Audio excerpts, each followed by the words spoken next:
This is Arab Talk on KPOO 89.5 FM in San Francisco. This is Arab Talk with Jess and Jamal. I'm Jess Ghannam. And I'm Jamal Dajani. Jamal, we have a really great show today. And the topic of discussion today is Sudan, which we only briefly spoke about last week, but there's lots to talk about, obviously. There has been a military coup, lots of political maneuverings, and of course, we can never leave out the apartheid hand of the apartheid state of Israel to meddle in the affairs of the Sudan. So we'll be talking about that with our guest, Elsadig Elsheikh, who's the Director of Global Justice Program at the Othering and Belonging Institute at UC Berkeley, a Sudanese scholar who'll be talking about that. And then afterwards, you did a great interview with Shereen Ahmed, an Egyptian-American actor, woman of color, Arab-American, who's the first one to play Eliza Doolittle in My Fair Lady. And that show is going to be here in San Francisco. And it's very exciting to see, breakthrough artists like that. And a woman of color playing Eliza Doolittle. What could be more interesting than that, right? Yes, this is a special treat. So I'm telling our audience to stick around. I mean, first we're gonna delve into politics because we've been saying we're gonna talk about Sudan. That's really important. But then the special treat is to listen and watch Shereen Ahmed at her, during her basically the opening night at the Orpheum Theatre. The play My Fair Lady will be in San Francisco throughout the month of November. Then it's moving to San Diego.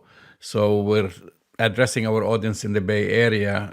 Don't miss it. That's a special treat. But first, Elsadig Elsheikh will talk to us about what's really going on. Really, he just needs to educate us about what's going on in Sudan. So let's listen to Elsadig. National and international mediation efforts working to solve Sudan's political crisis are expected to bear fruit in coming days. This is according to the UN Special Envoy, who said this on Monday. General Abdel Fattah al-Burhan toppled Prime Minister Abdullah Hamdok's cabinet a week ago and arrested key politicians. Joining us to discuss this and more, Elsadig Elsheikh.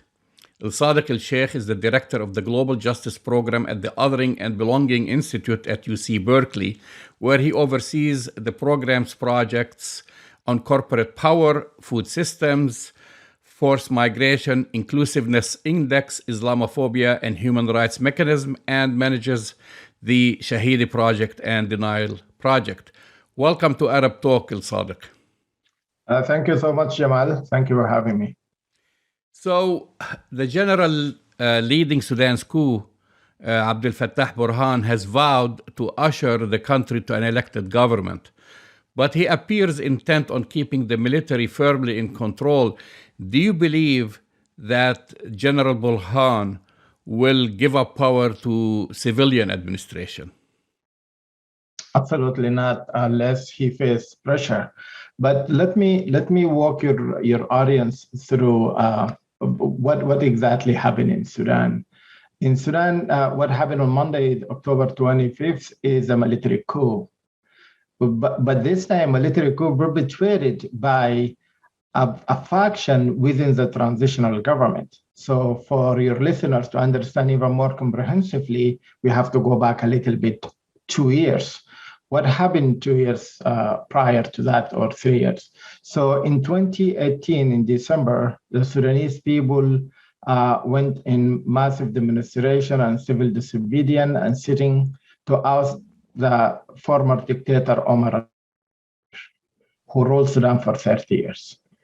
During their struggle from December to June, they put a lot of pressure on the general in the pinnacle of the armed forces to side with them, and that's what happened in April 2019, and the internegotiation between what it became known as the Transitional Military Council, TMC, with the leadership of General Burhan and General Hemeti, and the Forces of Freedom and Change, which is a compromise of 75 political parties, labor unions, civil society organizations, including youth and women, which in their vast majority represents the Sudanese political, social, and economic landscape.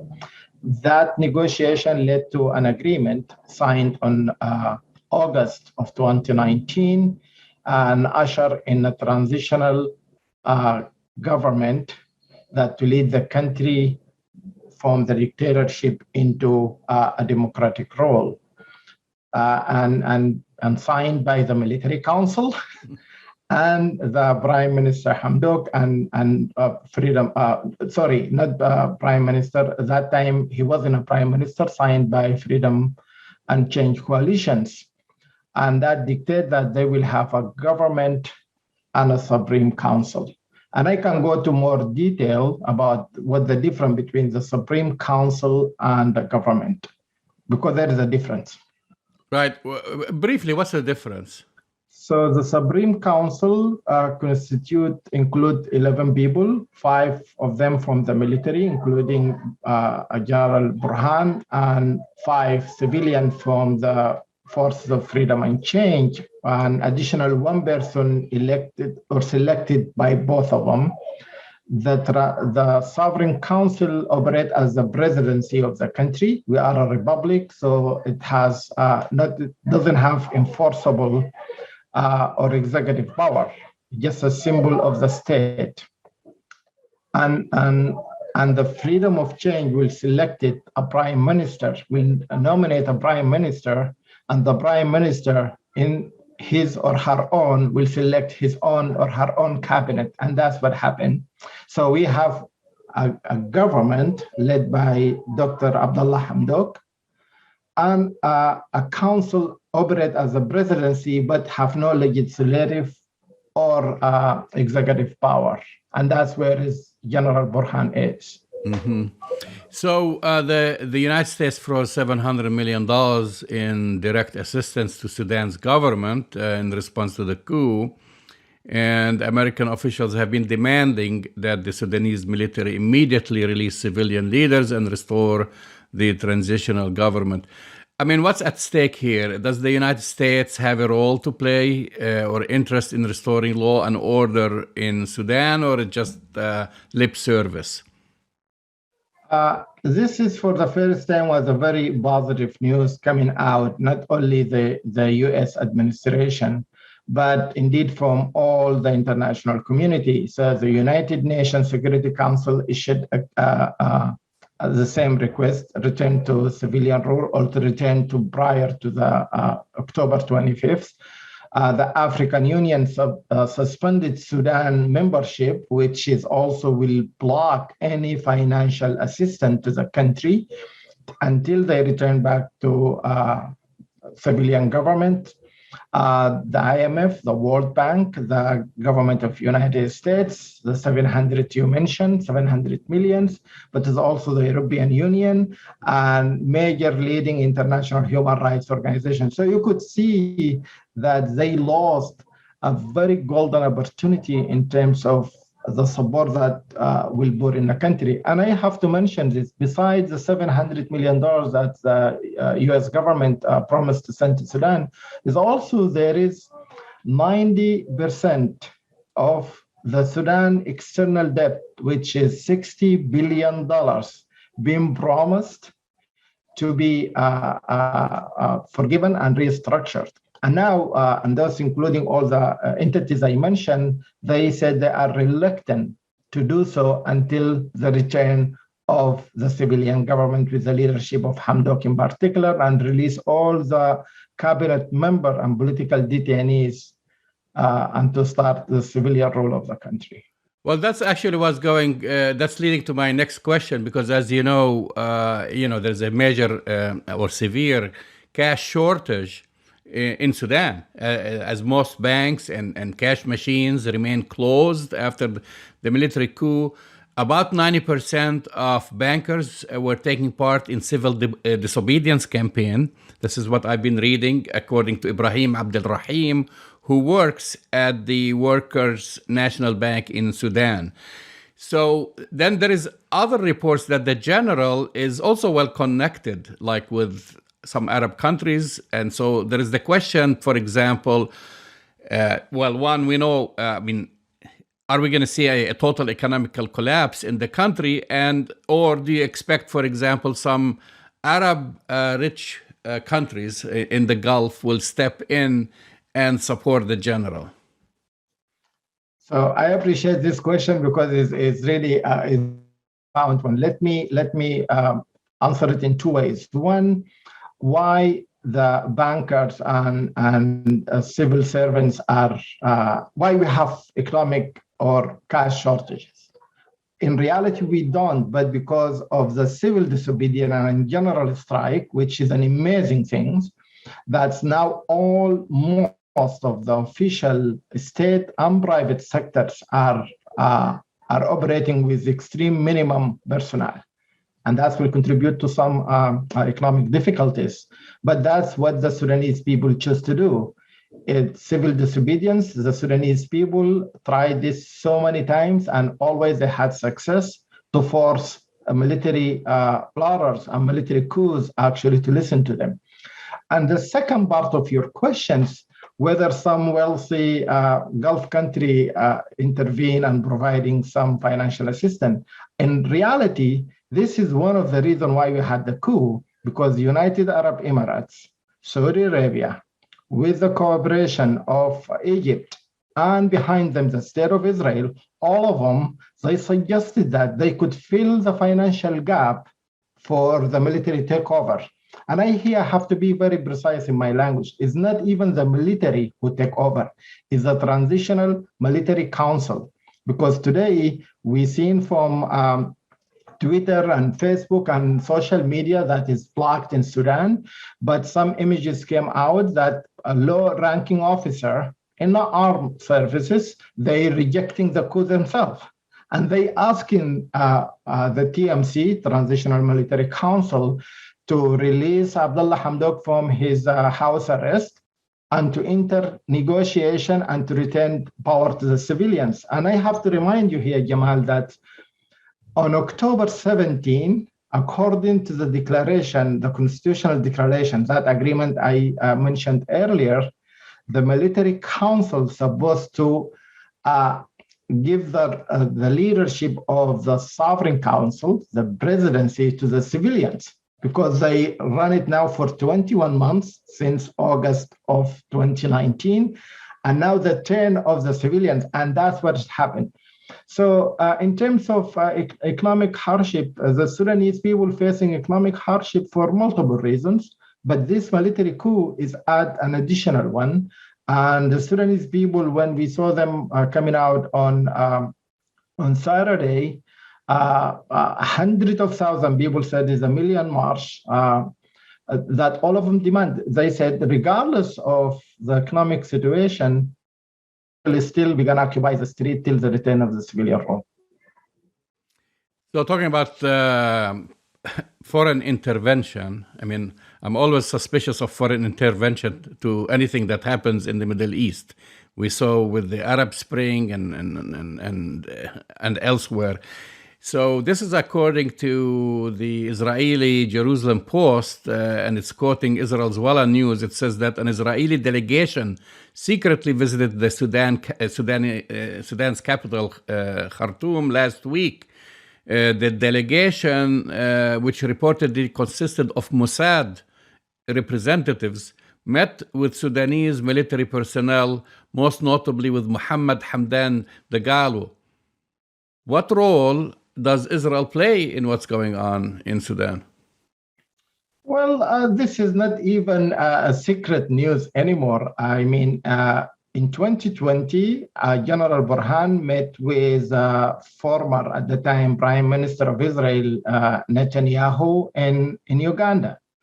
And it wasn't a secret meeting, but it was secret behind the Sudanese people and behind the civilian government, that they suggested and they declared that they wasn't aware of that meeting.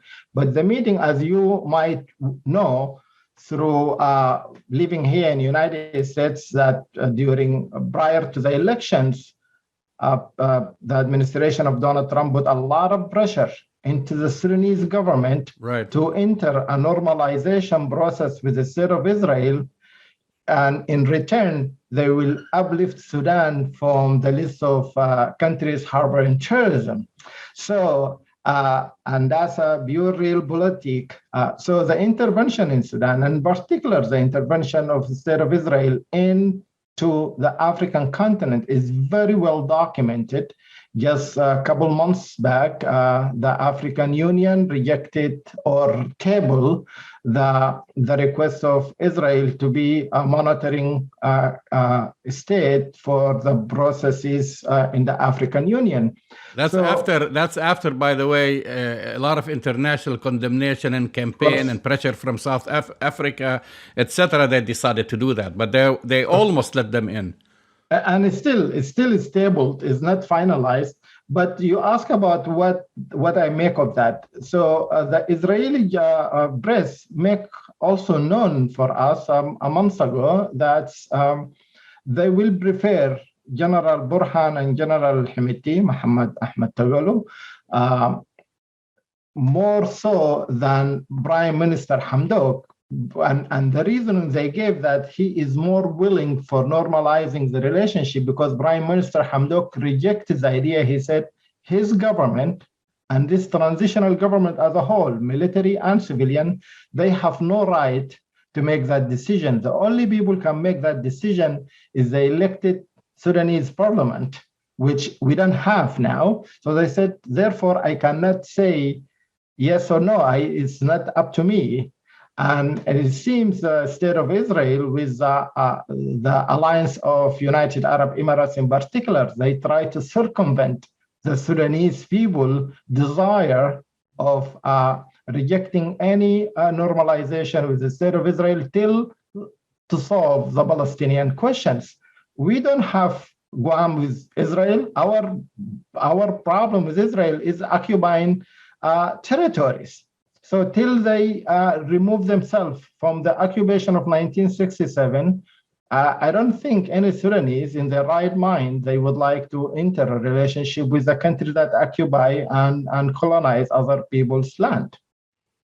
Yeah, you're absolutely right. I mean, I know where the Sudanese people stand when it comes to the issue of Palestine, and that's why you just said it. They don't want a parliament because the parliament has to reflect the will of the people, and the will of the people is not to normalize, and then they want to rely on a unilateral decision by one person.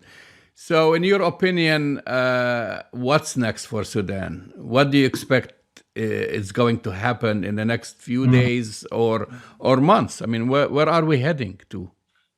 The TMC, the Transitional Military Council, headed into a corner. There is no exit for them. They have two options.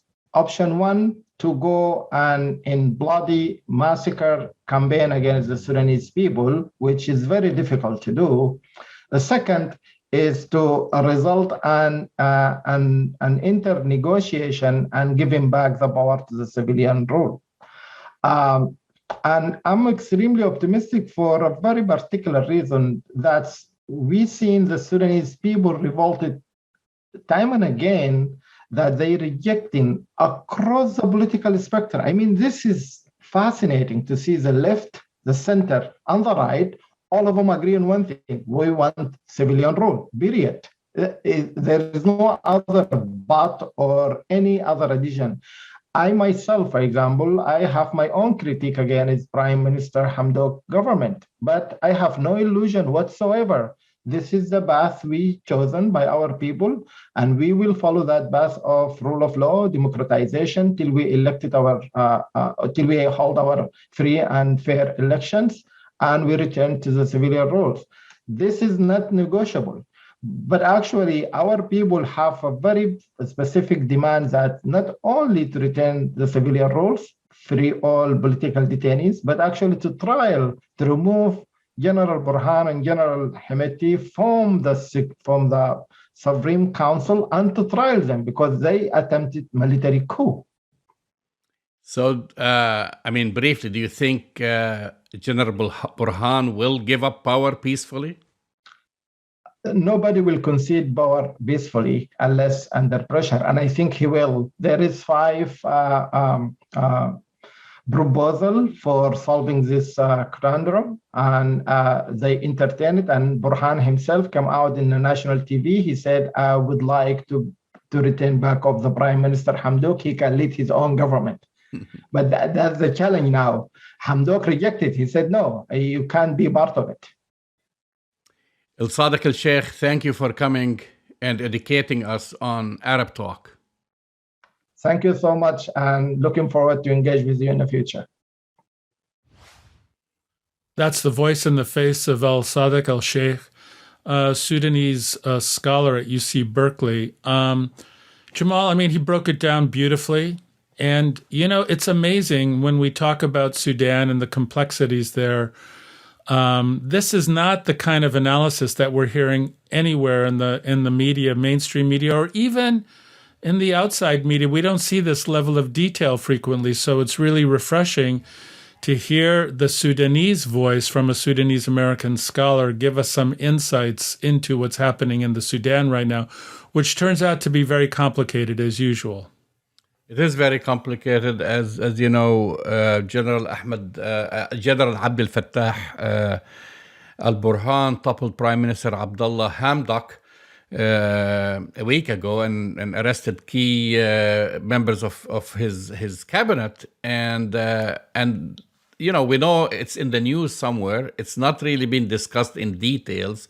It has disappeared from cable news networks, especially since the past 48 hours. Most of the coverage was focused on the election right here in the United States. And this is ongoing, and there are a lot of players trying to influence and to really reverse the effect of the coup. But one thing we know for sure, two things. One, the Sudanese citizens, they reject a military rule. That's for sure.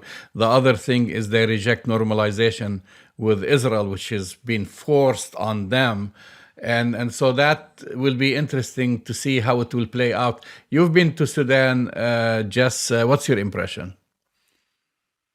Well, I'll tell you, Jamal, I've been to the Sudan. I've spoken with a wide cross-section of Sudanese individuals, from academia to activists to folks just trying to survive and take care of their families.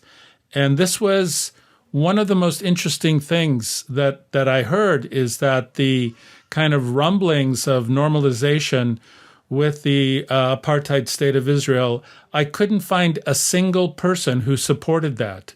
And when news of that started to break, that there were some negotiations on, people were very skeptical of that. They thought that this is somehow a backroom deal that didn't, really go along with the will of the people of Sudan.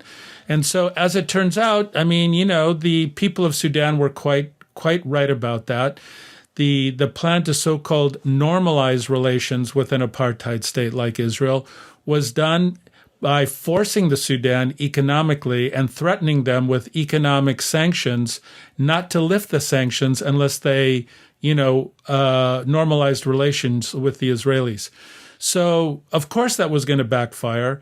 The people of Sudan, like Elsadig said, they do not want military rule, but they understood that the former leader was kind of corrupt, was taking orders, from perhaps Tel Aviv and DC and other places, but was not really working in the best interests of the people of the Sudan. So to tell you the truth, Jamal, I'm not that surprised. What I am surprised about, and I'd like to get your read on it because you've been following the news in the Israeli and the Middle East press, isn't it interesting that the United States asked the Israelis to intervene and asking the military leader of Sudan now to change course, to undo the military coup and bring back this leader that nobody really liked? I thought that was kind of interesting, actually. Do you have any more insight into that? Well,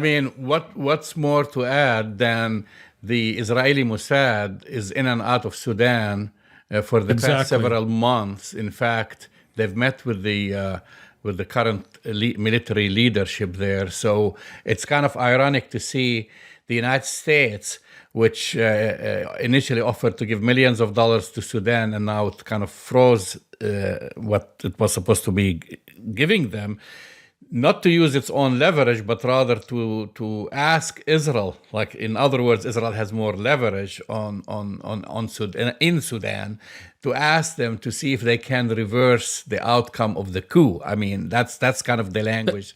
Yeah, but let me just say, the United States has no standing of any kind of diplomatic weight in the Sudan right financial, now. For sure. I mean, Sudan economically is in a big mess, so they need the money.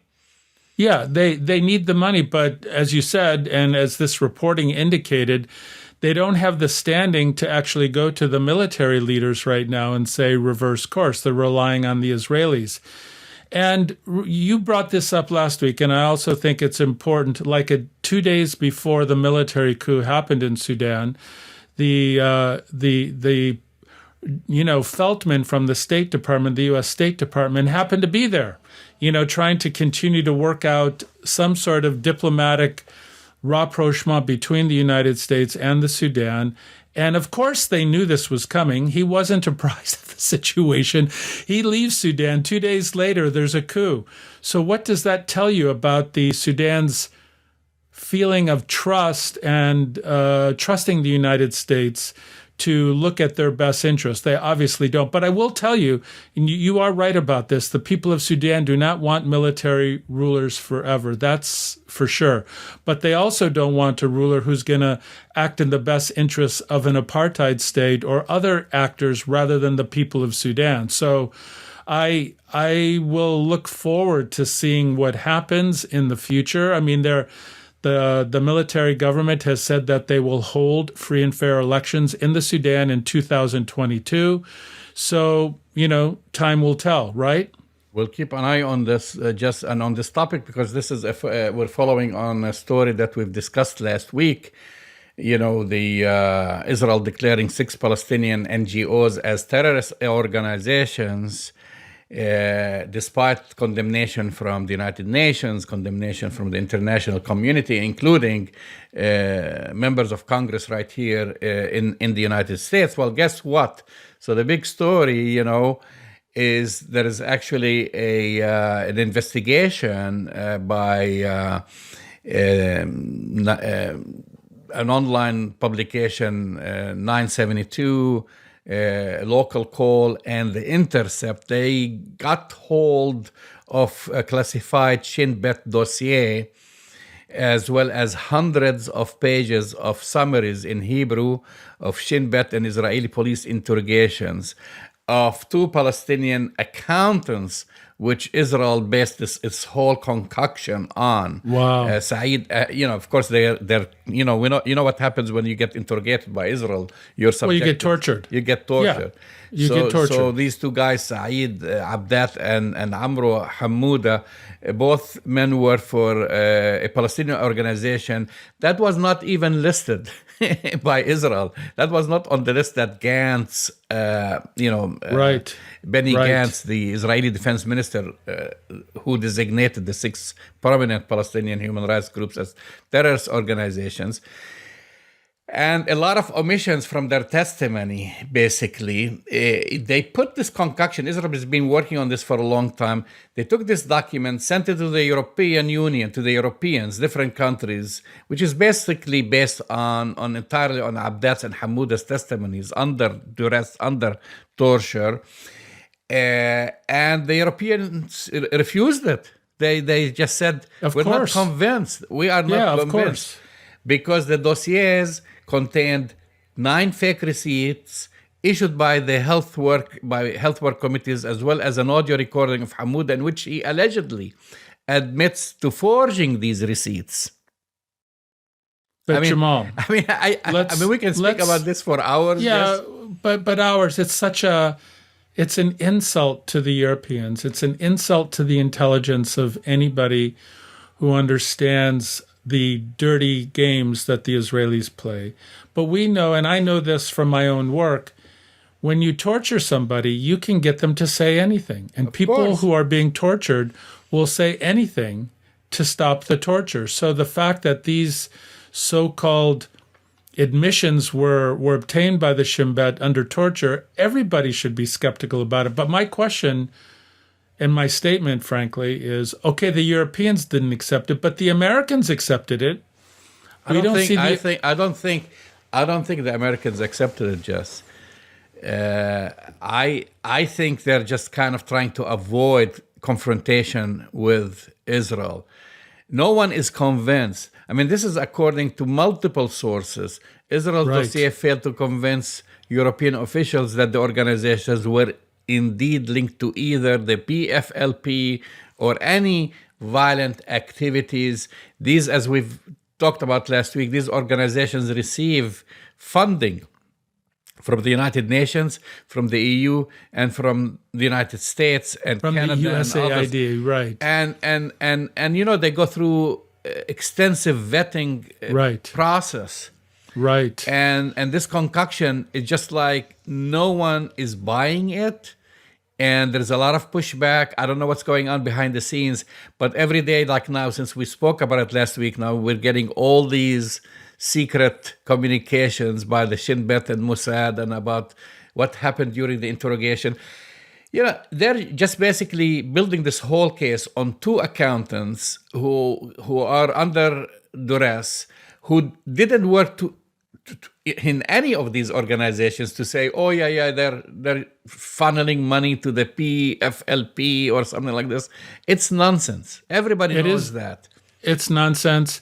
And it's a typical Israeli tactic, Jamal, as you and I know, to beat and torture people into saying things that are not true and then using that information against them. So this is not a new Israeli tactic, but what is new is that it seems like some of these humanitarian and human rights organizations were able to obtain these secret documents and let it be known. So I guess... What is the saying, Jamal? We have a new prime minister, Prime Minister Bennett.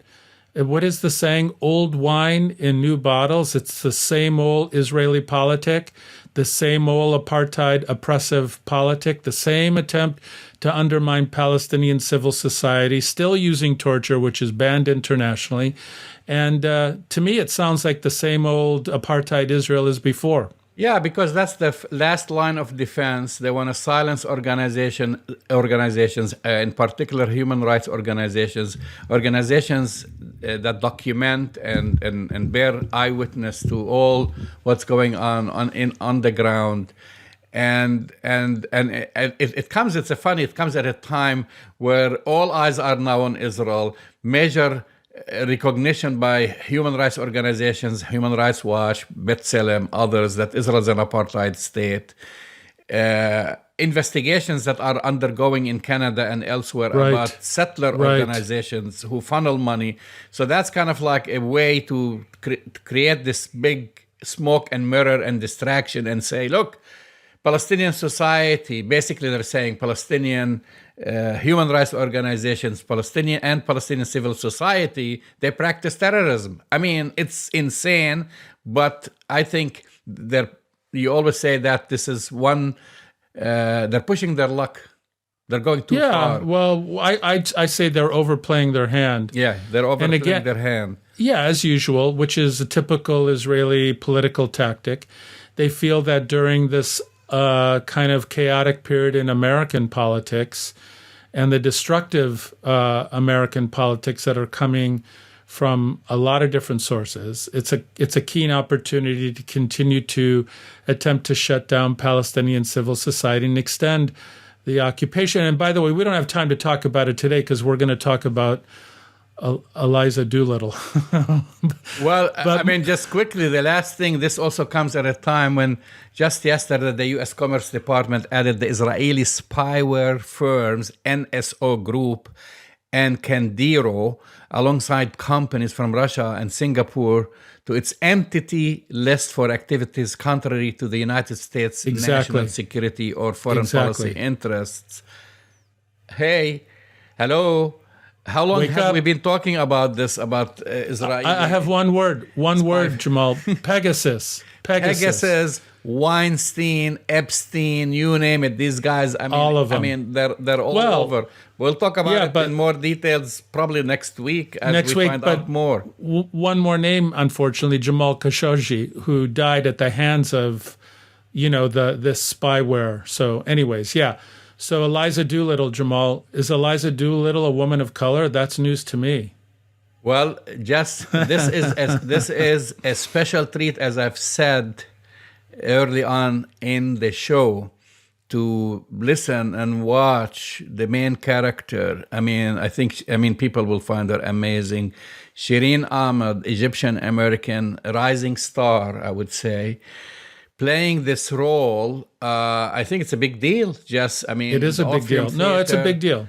in San It's a big deal. Francisco, and it's touring the country. Of course, for people. I'm sure a lot of everyone knows what's My Fair Lady. I assume our audience and has either watched the play or watched the film. As you know, iconic actresses Julie Andrews and Audrey Hepburn both played Eliza Doolittle. Exactly. One on the screen, one in the theater, and now here comes Shereen Ahmed. Let's watch Shereen Ahmed. My Fair Lady is the classical musical based on George Bernard Shaw's stage play Pygmalion. The story has a timeless message about how social identity is established through speech, mannerisms, and other appearances, none of which indicate the value of the person within. It's also a commentary on caste and the assumptions of superiority and inferiority that social standing implies. Although the message is universal, the story takes place in London in 1912, and within English society of that era, iconic actresses Julie Andrews and Audrey Hepburn both played Eliza Doolittle to great acclaim. Andrews when the play debuted on Broadway in 1956, Hepburn in the film version in 1964. On November 2nd, My Fair Lady opened at the Orpheum Theatre in San Francisco. Shereen Ahmed will follow in their footsteps as Eliza, but making her own history as the first actress of color to interpret this role. Welcome to Arab Talk, Shereen. Hi, thank you for having me. This must be very exciting and challenging to have the opportunity to portray Eliza from your perspective.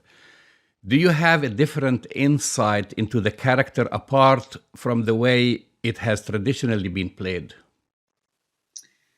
I think I love how you framed that question, both exciting and challenging, because it is, a bunch of different, there's a gray area to how I approach this role.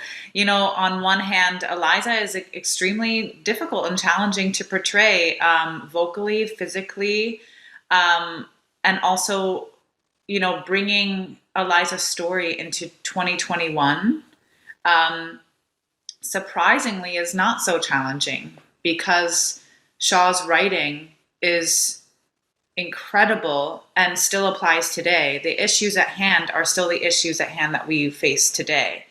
However, I think, for me, the challenge personally is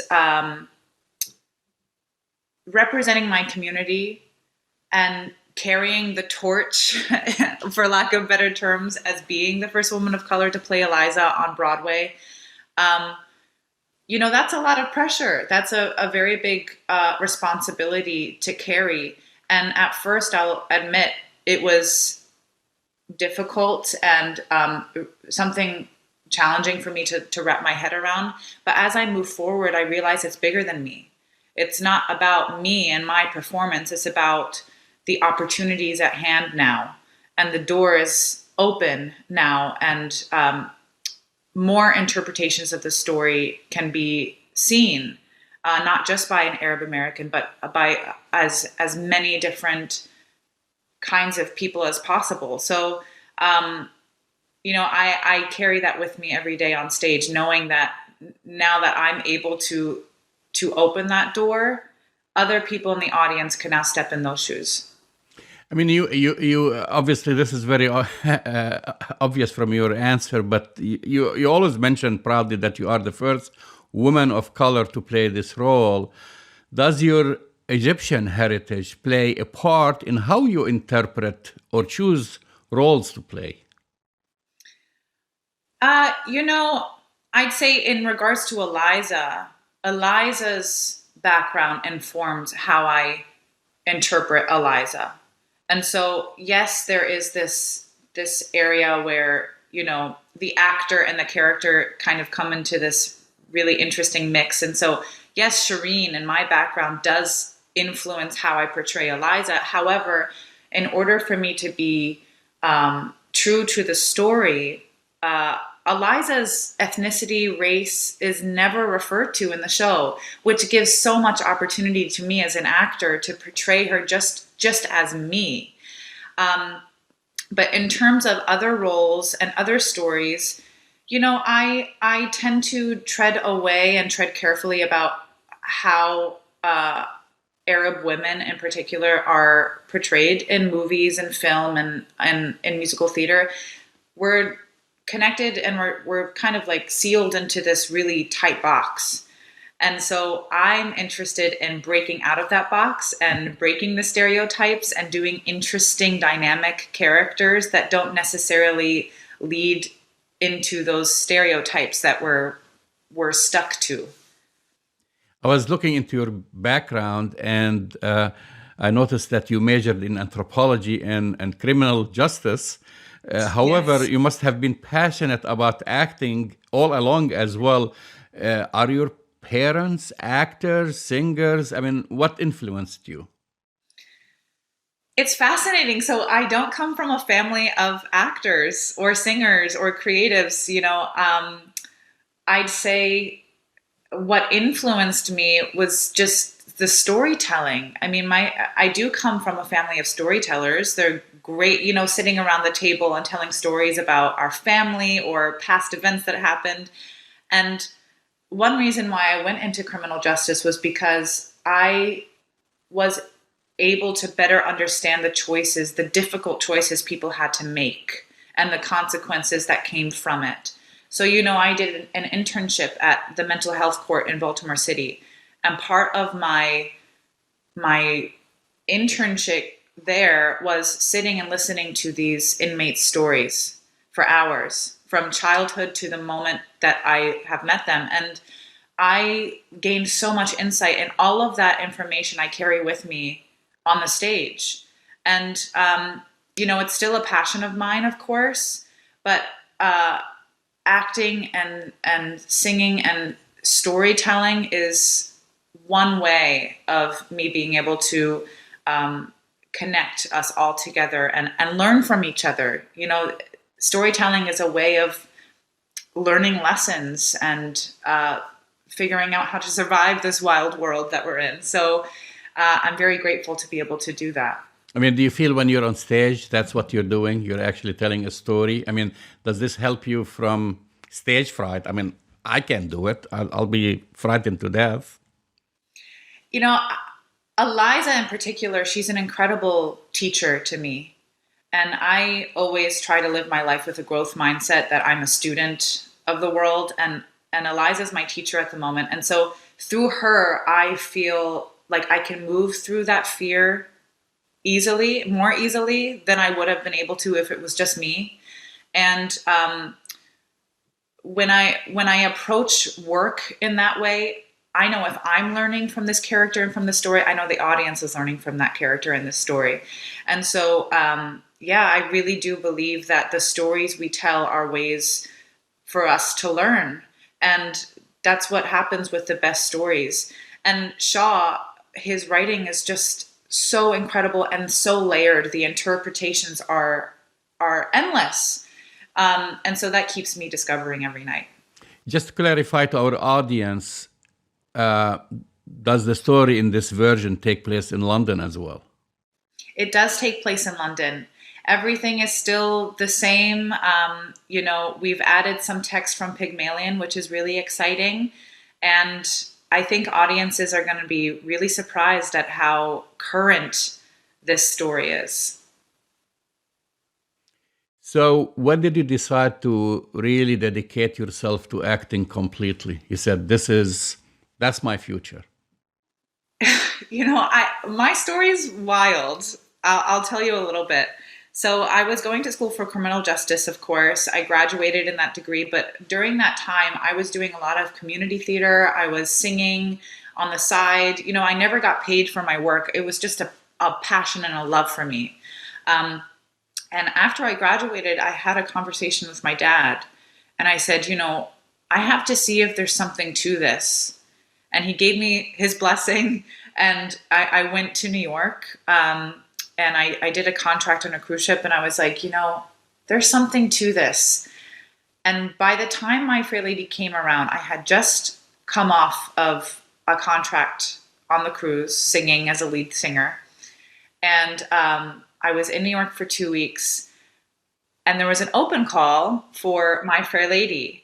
And the way that the industry works is usually you get an appointment, and the open calls are kind of like, it's a cattle call. There are hundreds and hundreds of people that go. Well, apparently this cattle call that day was empty. And I thought this was a great opportunity for my work to be seen. So I sang a little bit. I didn't think anything of it because it was my first audition for a Broadway show. I didn't think I was going to book this at all. I went in and got a call back for Bart Shear and Ted Sperling at the Lincoln Center, and I booked the show. And that was the biggest sign to me that I'm on the right path and this is something that I have to do. So you've performed also in many Broadway musical classics, The Music Man, West Side Story, The King and I, Phantom of the Opera. Are you more drawn to musical theater, or does non-musical drama interest you as well? One thing that I love about musical theater is that when we introduce song into a story, there's just a different emotional element that's introduced. It's a different language that we're using instead of just, speaking. But for me, it doesn't matter the format. It can be in TV, it can be in a movie, it can be in a play, a straight play, or a musical, or even in the format of dance. Now, I'm not saying that I can dance, but but I think, it's the story at hand for me. And if that includes singing, then wonderful. And if not, then let's find a different way of putting forth the emotion that we lost in song in words. So who's your role model? That is a great question. It's fascinating. There are a few role models for me, but one who's not actually in the biz as an actor, Hoda Kotb, who is a host on the Today Show. I remember watching her, and she's Egyptian, and just seeing her shine so bright outside of the stereotype of an Arab woman. She was just beautifully her, and telling other people's stories and connecting people through fun and joy. I find that so inspiring, and I want to lead my life in that way. And I hope that by people coming to see My Fair Lady or any other project that I'm connected to in the future, that I'm able to spread that as well. Well, it's definitely a role model. Well, who's your inspiration, like on the stage or in theater? Maybe this I'm trying to kind of corner you down, or actually on the big screen as an actor. Who do you look up to? Well, there are a few people. Of course, Meryl Streep. I think Meryl Streep, the way she's able to play such dynamic and different characters. She's never the same person in a movie or in a story, is incredible. I love Jodie Comer. She's amazing from Killing Eve. I'm also obsessed with Audra McDonald. She's a Broadway vet, and she literally lays her heart out on the stage 8 times a week. And her voice is sublime and beautiful. And I want to cultivate my own career in that way, in a way where, in one moment I could play, Eliza Doolittle, and in the next, a completely different character. And so many doors have been opened by Audra. And I'm grateful to her as a woman of color, as an actress. And yeah, I think she's one of the biggest role models for me on Broadway. These past 2 years have been very difficult for everyone, and especially performers, actors, etc. Now you're really reconnecting with the audience.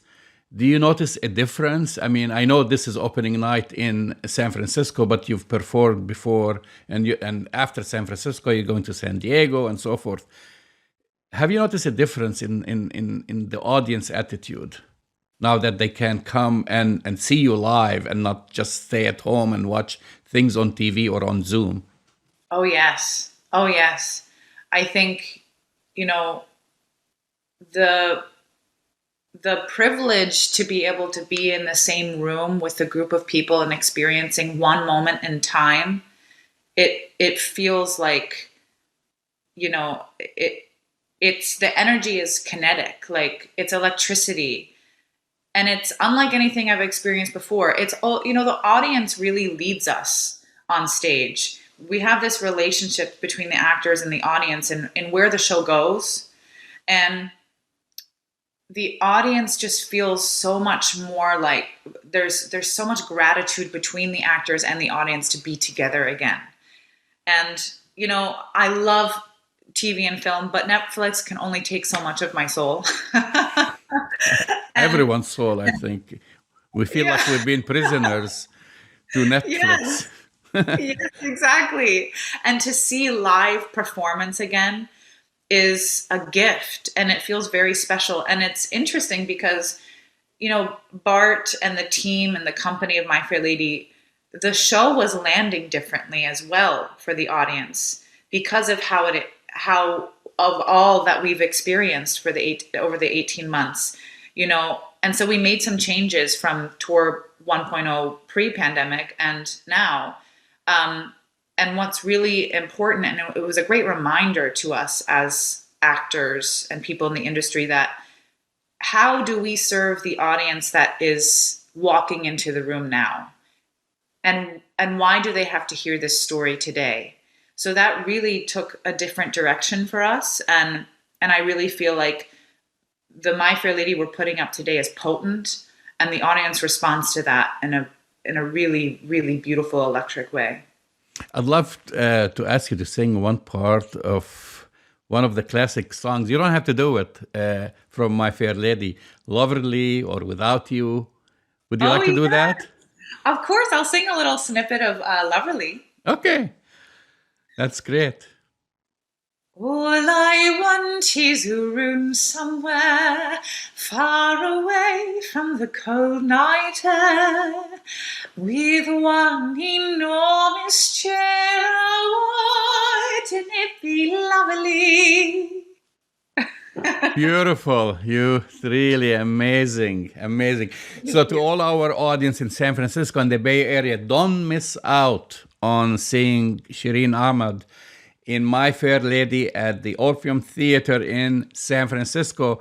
Tickets are on sale. It's opening night. She's going to be here the entire month. Yes. So the entire month before. Then the next stop's San Diego, and where else? Because we have also audience online. Where else you're going? We go to San Diego, and then we go to Tempe. We're on the West Coast for a while, so please come out. Shereen, thank you for coming on Arab Talk. Thank you for having me. Wow, Jamal, that's all I got to say. Wow, what an incredible actor, what an incredible person, and what an incredible breakthrough role for Shereen to play this role in this play, My Fair Lady. And we need to have everybody who's in the Bay Area. That's our home base, obviously, even though we reach globally for Arab Talk. But for those of us who listen to Arab Talk either on the radio or listen to us via podcast, if you're in the Bay, you need to go see Shereen. Yeah, tickets are still available at the Orpheum Theatre, and it's going to be right here, as I said, in San Francisco till the end of the month. And then if you're in San Diego, that's in December. Way to go, Shereen. We have one important thing to say before we go out, is that this month, it's the end of the year, and we're asking our audience to support KPOO 89.5 FM. This is our home in San Francisco. This is their annual fundraiser. So right. You need to go to their website and support KPOO. Yeah, listen, it's kpoo.com. People need to know that Arab Talk exists today because of what KPOO did to commit to you and I, 12, 13 years ago now, Jamal. Longer. And yeah, much longer. And they've been supporting us for such a long time. We want our listeners and our viewers to just give generously, but to give whatever you can. Go to the website, kpoo.com. You can make a donation online. You've been listening to Arab Talk on KPO San Francisco 89.5 FM. Go to our website, arabtalkradio.com, to download all our shows are right there, and we'll speak to you next week. We'll see you next week.